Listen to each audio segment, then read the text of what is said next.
Bismillahirrahmanirrahim. Bismillahirrahmanirrahim. Assalamualaikum warahmatullahi wabarakatuh. Waalaikumsalam warahmatullahi wabarakatuh. Ya, selamat bertemu lagi dalam sosialisasi atau dalam in-house training dalam rangka program sekolah penggerak. Dalam hal ini kita akan berbicara tentang profil pelajar Pancasila. Sebelum kepada profil pelajar Pancasila, tentunya ada beberapa hal yang perlu kita ketahui dulu sebelumnya, yang sudah kita pelajari kemarin. Kalau kita lihat di sini, boleh Bapak-Bapak sekalian lihat, yang sudah kita pelajari adalah, pertama yang paling adalah kerangka dasar kurikulum. Tentu masih ingat ya dengan kerangka dasar kurikulum Bapak-Bapak sekalian? Iya Pak, ya. Ya, oke. Kerangka dasar kurikulum yang menjadikan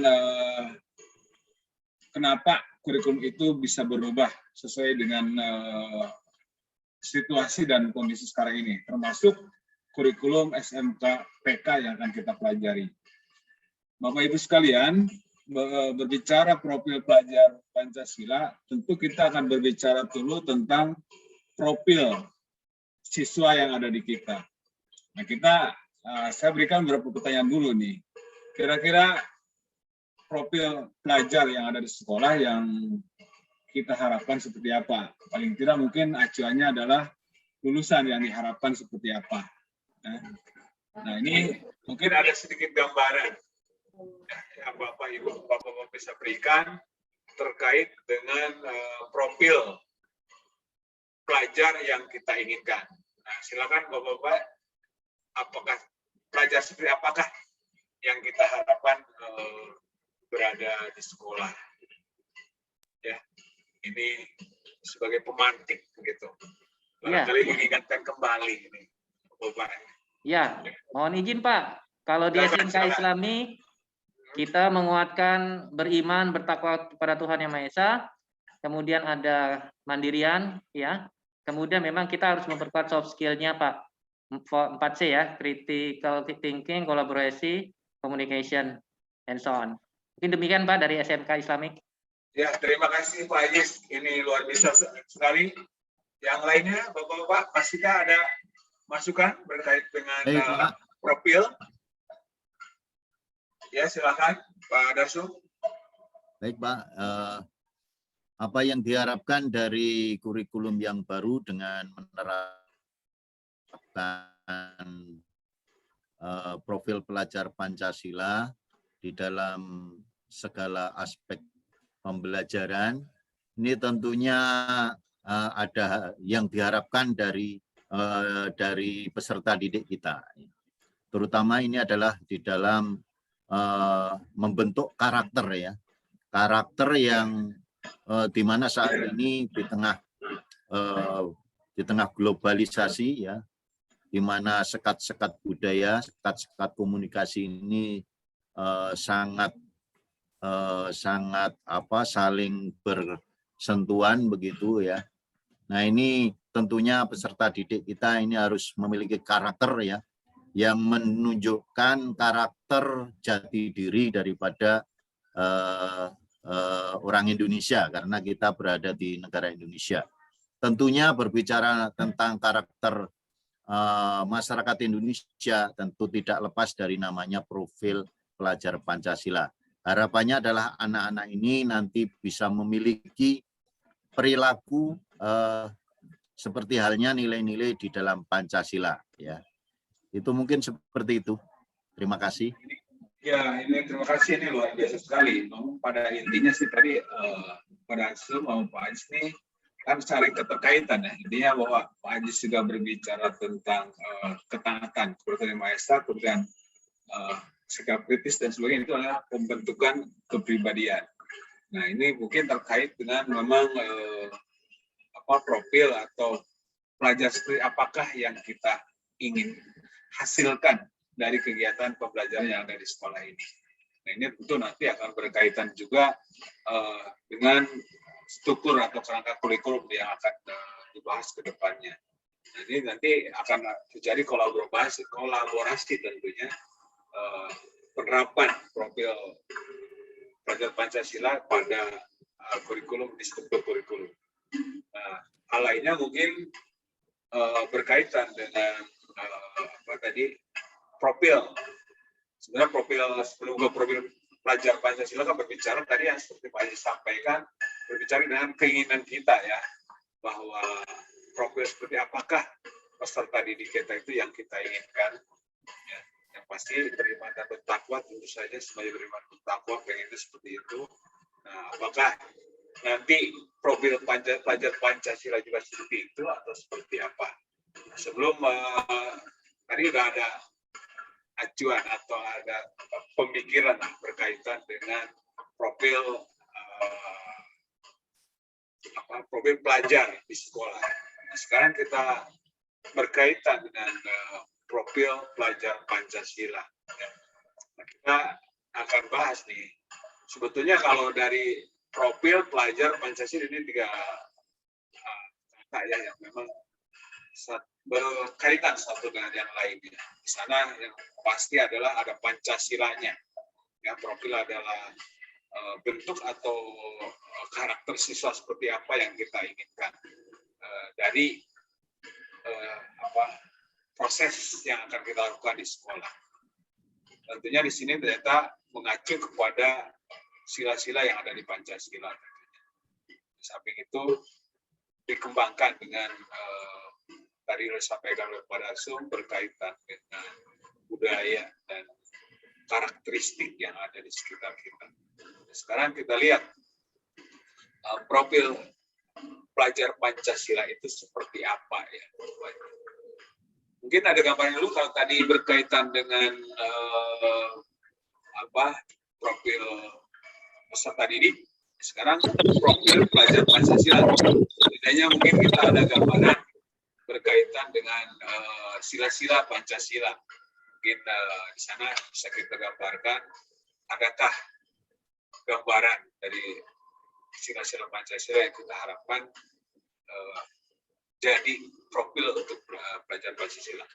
Ya, di sana ada Tuhan Yang Maha Esa, Manusia dan Berdeka, Satu Indonesia, Perairan, dan Pikiran Nasional. Ya, keadaan sosial di seluruh Indonesia. Nah, mungkin dari sila-sila itulah terjadi penerjemahan gitu, profil pelajar Pancasila. Nah, kira-kira kalau tadi profil pelajar, sekarang profil pelajar Pancasila, adakah penggambarannya? Mungkin yang diinginkan oleh profil ini seperti apa? Iya Pak, mohon izin. Kan memang sila pertama adalah ketuhanan yang Maha Esa.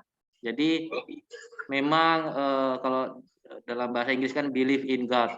Jadi memang kita orientasi anak kita harus menguatkan iman dan takwa. Maka memang itu salah satu poin penting dalam mengembangkan dan memunculkan profil pelajar Pancasila. Itu mungkin salah satunya, Pak. Ya, terima kasih Pak Yis. Saya setuju juga bahwa memang dengan sila pertama ketuhanan yang Maha Esa. Ya. Mungkin yang lainnya apakah bisa dikombinasikan? Silakan rekan-rekan yang lain. Saya boleh tanya Pak Agung? Ya, silakan. Ya, terkait pembahasan kita kali ini yaitu profil pelajar Pancasila, di mana para pelajar kita itu diarahkan untuk berkarakter Pancasila. Pertanyaan adalah kenapa harus dibahas sekarang atau kita sekarang bahwa pelajar-pelajar kita itu harus mengarah kepada Pancasila. Pertanyaannya, apakah dulu Pancasila baru sekarang, sedangkan Pancasila itu terlahir semenjak beberapa tahun yang lalu. Mungkin para pelajar-pelajar yang sudah tiada pun pernah merasakan atau pernah bertemu dengan yang namanya Pancasila. Jadi upacara bendera itu sering diucapkan atau dilafalkan oleh pembina upacara Pancasila dan seterusnya. Tapi kenapa viralnya baru sekarang? Apakah dulu Menteri tidak ngebahas ke sini atau apa pada saat ini gitu? Luar biasa sekali nih pertanyaan Pak Nur ya. menghubungkan antara Pancasila yang sudah kita jalankan dengan kenapa sekarang seolah diviralkan kembali begitu ya. Ini para peserta yang lain, apakah ada yang bisa menanggapi? Baik, saya menanggapi Pak. Ya, silakan Pak Anderson. Sebagaimana tadi saya sampaikan di awal bahwa saat ini adalah era globalisasi, di mana sentuhan budaya antara negara satu dengan negara yang lain ini sangat intensif terjadi, ya. Terlebih dengan adanya teknologi informasi, ya, atau digitalisasi di segala lini kehidupan. Bahkan saat ini hampir semua orang pasti memegang namanya alat komunikasi, alat untuk mengakses informasi. Nah, pada dekade terakhir ini kita melihat banyak sekali degradasi moral, ya, baik yang ditampilkan melalui media sosial atau online maupun yang terjadi di kehidupan sehari-hari. Nah, ini tentunya membuat pihak berwenang, dalam hal ini pemerintah, memikirkan untuk bagaimana negara Indonesia dengan karakteristik, ya, masyarakatnya itu yang cinta damai, ya, kemudian bersatu, suka gotong royong dan lain sebagainya itu tetap terjaga, ya. Nah, ini fenomena-fenomena yang cukup menyita perhatian dan menghabiskan energi, seperti terjadinya berita-berita hoax, ya, dan tampilan-tampilan daripada informasi yang ada di televisi, ya, yang seolah-olah menunjukkan jauh dari perilaku Pancasila. Nah, ini barangkali yang ikut ikut mewarnai kebijakan ini sehingga muncul penekanan pada profil pelajar Pancasila. Tentu sebelumnya bukan berarti Pancasila tidak diamalkan, ya. Ya, tentu bukan itu masalahnya. Tapi masalahnya adalah ini lebih pada antisipasi dan menyikapi perkembangan akhir-akhir ini, ya. Ini, ya, ini yang kiranya belum lama ini kan banyak pelajar juga, ya, yang mestinya dia konsentrasi belajar tapi malah ikut demo, ya. Ya, begitu ikut demo ditanya tidak tahu alasannya, ya, dan sebagainya. Ini adalah contoh degradasi moral, ya. Kemudian belum tokoh-tokoh masyarakat, pemimpin-pemimpin yang istilahnya harusnya kan menjadi teladan, ya, di dalam menyampaikan kritik, ya, dan sebagian menyampaikan pendapat, ya. Jadi bukan dengan cara-cara yang istilahnya tidak sesuai dengan nilai Pancasila, ya, tidak sesuai dengan karakter orang Indonesia, yang menyampaikan sesuatu tentunya dengan cara yang santun, ya, dan bijak itu. Nah, berangkat dari sini maka menjadi sangat penting, ya, untuk penerapan nilai-nilai Pancasila ini secara lebih intensif. Kira-kira begitu kalau disampaikan secara umumnya, begitu. Begitu, Pak Nur dan Pak Agung, silakan barangkali mau melengkapi yang lain. Ya, silakan Pak Nur. Monggo. Saya lanjutkan dulu, ya. Ya, silakan. Ketika kita bicara Pancasila, yang jelas Pancasila itu dirumuskan oleh para deklarator lah seperti itu, yang dirumuskan itu oleh para pakar seperti itu. Dan secara fungsi atau sasaran tidak hanya oleh pelajar Pancasila pastinya, oleh tadi dari atas mungkin sampai masyarakat paling rendah. Terkait dengan Pancasila juga di Indonesia itu ketika bicara pelajar itu tidak hanya siswa atau siswi atau peserta didik yang sudah kita bahas kemarin itu, ada yang namanya santri, ada yang namanya mungkin masyarakat umum dan sebagainya. Nah, kaitan dengan Pancasila supaya nyambung kepada mereka atau bersasaran kepada para santri apakah ini juga perlu kita ada sosialisasi atau materi tambahan dari pesantren, khususnya pesantren Salafiyah maksudnya yang saya bahas.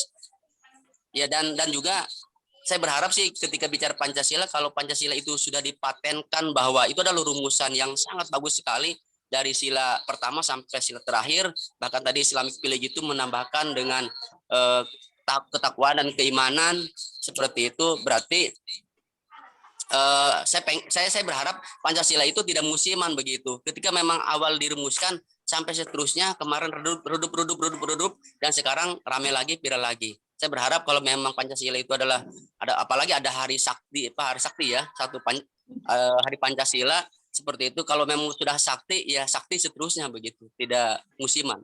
Demikian, terima kasih. Luar biasa ini kata sakti segala nih. Memang Pancasila udah sakti ya. Tapi pada intinya betul kata Pak Darso bahwa kelihatannya pemerintah melihat dari kondisi sekarang, terutama pengaruh dari teknologi yang memang tidak bisa kita hindari. Dan kesimpulannya pengaruh-pengaruh ini mencoba untuk diterbalik atau dijaga, sehingga harapan masa depan kita yang ada di pelajar-pelajar ini untuk bisa berperilaku lebih baik. Adapun dengan Pak Nur tadi berkaitan dengan santri-santri yang memang tidak mendapatkan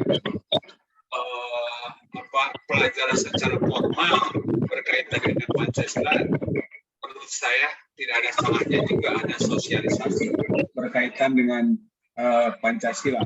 Tapi sebetulnya di pesantren juga secara tidak sadar mereka sebetulnya menggunakan sila-sila Pancasila, Pak Nur, sebetulnya. Saya melihat cuma mereka tidak tahu aja gitu. Mungkin ya, bahwa ini termasuk sila ke-1, kedua. Sebetulnya mereka udah pakai, apalagi yang namanya gotong royong tuh.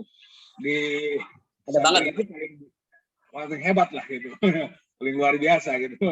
Kalau kerjasama itu, apalagi saling menghargai orang. Kelihatan banget kalau di santri itu ya. Nah itu barangkali ya, Bapak Ibu sekalian berkaitan dengan profil Pancasila. Sekarang kita lihat nih apa yang kita bahas. Kita lihat paparannya seperti apa nih. Nah sekarang ini definisi profil pelajar Pancasila. Profil pelajar Pancasila adalah profil lulusan yang bertujuan menunjukkan karakter dan kompetensi yang diharapkan diraih dan menguatkan nilai-nilai luhur Pancasila, peserta didik dan pemangku kepentingan. Ini sebetulnya tadi sudah dijelaskan oleh Pak Darso, ini hanya kesimpulannya aja bahwa memang ada karakter ya, seperti yang Pak sampaikan juga, dan kompetensi yang diharapkan dengan penguatan nilai-nilai. Nah ini ada penguatan nilai-nilai nih Pak Nur, ternyata bahwa bukan berarti melupakan Pancasila, tapi ini dikuatkan kembali agar hasil dari pendidikan ini memang menunjukkan profil sebagai pelajar Pancasila. Di sini profil pelajar Pancasila terdiri dari 6 dimensi dengan berikut. Yang pertama, beriman bertakwa kepada Tuhan Yang Maha Esa, berakhlak mulia, ini jelas ya.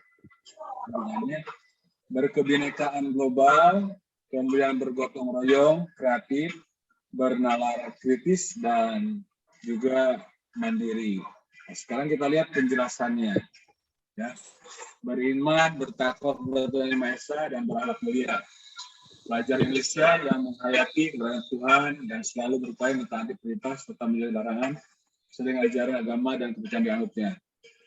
Beriman dan bertakwa kepada Tuhan Yang Maha Esa diwujudkan ke dalam akhlak yang mulia, baik dalam beragama, akhlak yang baik kepada diri sendiri, kepada sesama manusia, kepada alam, dan kepada negara Indonesia. Ini sebetulnya tadi juga sudah dibahas oleh Pak Nur berkaitan dengan santri, ternyata akhlaknya kan pada baik-baik. Pak, begitu juga dengan Pak Darso. Yang kedua, berkebinekaan global. Pelajar Indonesia yang berkebinekaan global memiliki identitas diri yang matang, mampu menunjukkan diri sebagai representatif budaya luhur bangsanya, sekaligus memiliki wawasan dan keterbukaan tentang eksistensi ragam budaya daerah, nasional dan global. Pelajar Indonesia memiliki sikap yang menghormati keberagaman dan toleransi terhadap perbedaan. Untuk mencapai kebinekaan global, pelajar Indonesia harus dapat mengenal dan menghargai budaya, dapat berkomunikasi dan berinteraksi antar budaya, berrefleksi dan bertanggung jawab terhadap pengalaman kemerdekaan serta berkeadilan sosial. Nah ini jelas saya. Nah ketiganya, Mandiri, pelajar Indonesia memiliki prakarsa atas pengembangan dirinya yang tercermin dalam kemampuan untuk bertanggung jawab, memiliki rencana strategis, melakukan tindakan dan merepresikan proses dan hasil pengalamannya.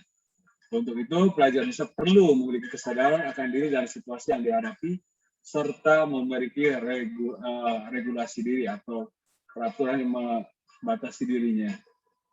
Keempat, bergotong royong, pelajar Indonesia memiliki kemampuan untuk melakukan kolaborasi dengan sukarela agar kegiatan dikerjakan dapat berjalan lancar dan mencapai tujuan untuk kebaikan bersama. Kemudian, pelajar Indonesia selalu berusaha melihat kekuatan-kekuatan yang dimiliki oleh setiap orang di sekitarnya yang dapat memberi manfaat bersama, mencegah terjadi konflik dan tidak memaksakan kehendak kepada orang lain. Hal-hal yang harus dilakukan pelajar Indonesia untuk mewujudkan gotong royong adalah melakukan kolaborasi, memiliki kepedulian yang tinggi dan berbagi dengan sesama. Yang berikutnya, bernalar kritis. Bagi saya yang bernalar kritis berpikir secara objektif, sistematik, dan saintifik dengan pertimbangan berbagai aspek berdasarkan data dan fakta yang mendukung, sehingga dapat membuat keputusan yang tepat dan berkontribusi memecahkan masalah dalam kehidupan, serta terbuka dengan penemuan baru. Untuk bernalar kritis, pelajar perlu memperoleh dan proses informasi serta gagasan dengan baik, lalu menganalisa dan mengevaluasinya, kemudian merefleksikan pemikiran proses berpikirnya. Yang keenam, kreatif. Pelajar bisa mampu modifikasi dan menghasilkan sesuatu yang orisinal, bermanfaat, bermakna, dan berdampak dalam bentuk gagasan, tindakan, dan karya nyata, secara proaktif dan independen untuk menemukan cara-cara lain dan berbeda untuk bisa berinovasi. Pelajar Indonesia yang kreatif adalah pelajar yang bisa menghasilkan gagasan, karya, dan tindakan yang orisinal, memiliki kelulusan, berpikir dan mencari alternatif solusi permasalahan. Ya, nah itu barangkali 6 dimensi profil pelajar Pancasila yang diharapkan terjalin atau ada di satuan pendidikan yang bisa diaplikasikan ke dalam struktur kurikulum, artinya bisa dilibatkan dalam setiap pembelajaran, baik dalam intrakurikuler, termasuk ekstrakurikuler dan kokurikuler. Nah, ini harapan-harapan yang bisa disampaikan terhadap para pelajar supaya menjadi pelajar yang Pancasilais atau memiliki karakter profil pelajar Pancasila. Demikian ya, Bapak-Ibu sekalian, untuk materi kali ini. Apakah ada yang perlu kita diskusikan lagi? Atau sudah cukup? Cukup, Pak. Cukup, Pak. Cukup. Terima kasih kalau cukup. Mudah-mudahan ada bermanfaat. Sekali lagi saya ucapkan terima kasih. Mudah-mudahan materi yang kita bahas hari ini bermanfaat buat kita semua dan bisa kita terapkan. Amin ya Rabbal. Assalamualaikum warahmatullahi wabarakatuh. Waalaikumsalam warahmatullahi wabarakatuh. Udah stop Pak Haji.